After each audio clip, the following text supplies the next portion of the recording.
একটা flower basket বানানোর জন্য ফার্স্টেই লাগবে একটা ওয়ান টাইম কাপ। দেন আমরা কাপটাকে চিকন চিকন করে কেটে নিব। কাপের নিচের সাইডের দিকে আমরা B7000 গ্লু অ্যাপ্লাই করব অ্যান্ড যে কোনো ধরনের উল সেখানে লাগিয়ে দিব। অ্যান্ড দেন আমরা কাপটাকে চাপ দিয়ে যে জায়গা থেকে প্রসেস শুরু করব সেই জায়গায় হাইলাইট করে দিব অ্যান্ড দেন স্ক্রিনে দেখানো প্রসেসটা ফলো করব। স্টার্টিং পয়েন্ট হাইলাইট করেছি বিকজ একটা রাউন্ড কমপ্লিট হওয়ার পরে যেই জায়গা থেকে স্টার্ট করেছি সেই জায়গা থেকে আমাদের আবার উল্টা দিকে সেম প্রসেস ফলো করতে হবে। এভাবে কিছু দূর করার পরে কাপটাকে আবার সোজা করে সেম প্রসেসটাই ফলো করব যতক্ষণ না আমাদের বাস্কেটের বেস তৈরি হয়ে যায়। এক্সট্রা অংশটুকু আমরা গ্লু করে দিব অ্যান্ড কাপের এক্সট্রা অংশটুকু কেটে নিব।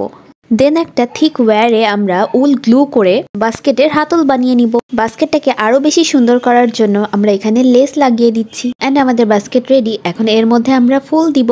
আমি এখানে আর্টিফিশিয়াল ফ্লাওয়ার্স রেখেছি অ্যান্ড এটাই হচ্ছে আমাদের বাস্কেটের ফাইনাল লুক। কেমন হলো কমেন্টে জানিও। টাটা।